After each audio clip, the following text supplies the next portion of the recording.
Today we're talking about abdominal separation. So it's so common, we see so much of it after women have had their babies, and we want to help to give you some tools to avoid some things that you might be doing in your exercise program or in the way you're living your life that could be making that abdominal separation worse.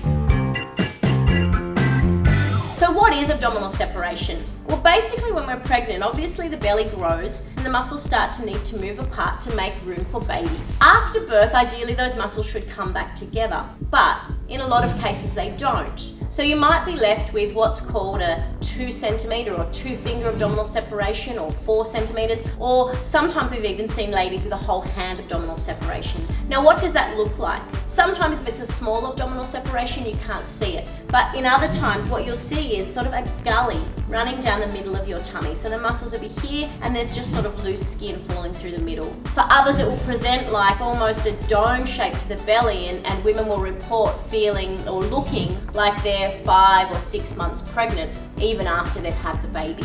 So we really want to start to combat that. Often ladies will get checked during their checkup at the hospital, but in a lot of cases the checkup isn't being done, or there's a whole lot going on when our baby's 2 days old in the hospital and we might just forget that that checkup had been done. So we want to make sure that we're exercising in a correct way so that we're not placing undue pressure on our abdominal separation. Next, we need to talk about the things that we absolutely need to avoid so that we do not make that abdominal separation worse.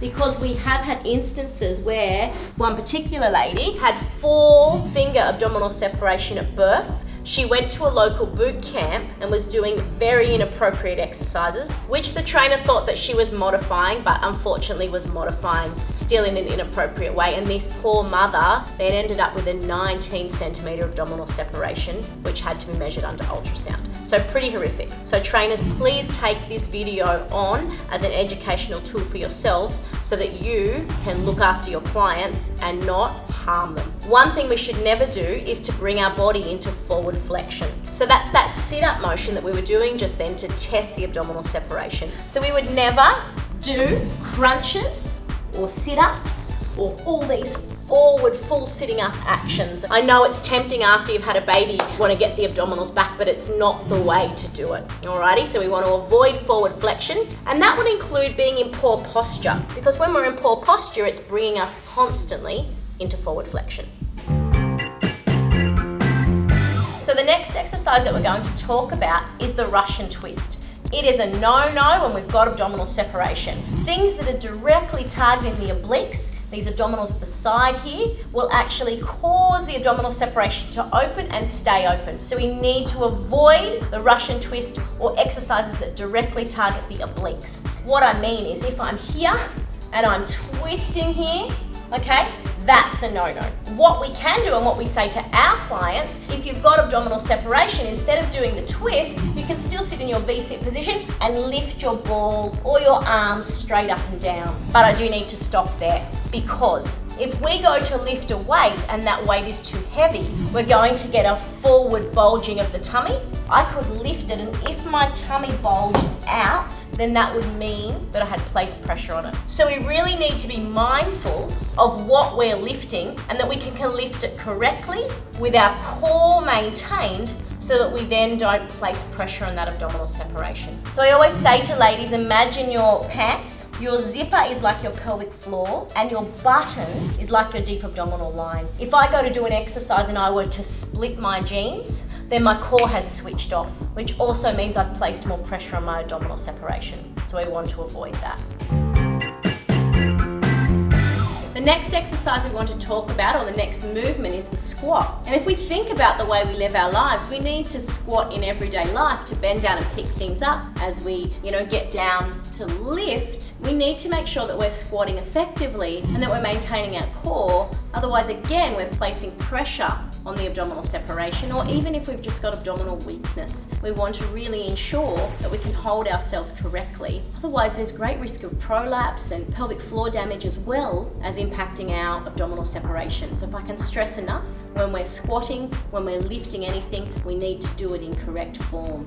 So a common exercise that you'll see in an exercise program is a squat with a weight. All right, so if I were to take this 6 kilo weight here, and I've done this exercise with our trainers here at Active Mum, is that we go to squat and I ask them to squat and hold the ball out in front, and we just watch what happens to their core. So I'm going to do it, and you'll see me do it incorrectly, and you'll see my tummy bulge forward. So I won't do too many of them because I don't want to place myself at risk. So if I were to come into my squat, and first of all, I'm holding my weight quite close to me. I could come into my squat, and here I can still maintain my core. My tummy is still drawing in. But if I were to try and squat and take that ball out, see my tummy there just started to automatically bulge forward. Now that is far too much for my core, and if I had abdominal separation, which I do, that would have just made that worse. So trainers, when your clients are exercising in class, please pay attention to what's happening at their stomach as they go to lift any weight to ensure that we're not getting bulging. If you're a participant in an exercise program, tune into what's happening at your midsection so that as you squat, you're not bulging forward. So for me, this weight is too big. I don't need to lift a heavy weight. I'll grab a smaller weight and I'll be able to do that exercise, maintaining my core. I'll have used my glutes, which was the target of the exercise. I'll have maintained my core so I won't be exercising a big bulged stomach, and I'll be safe. So I would choose that smaller weight. That's the best thing to do.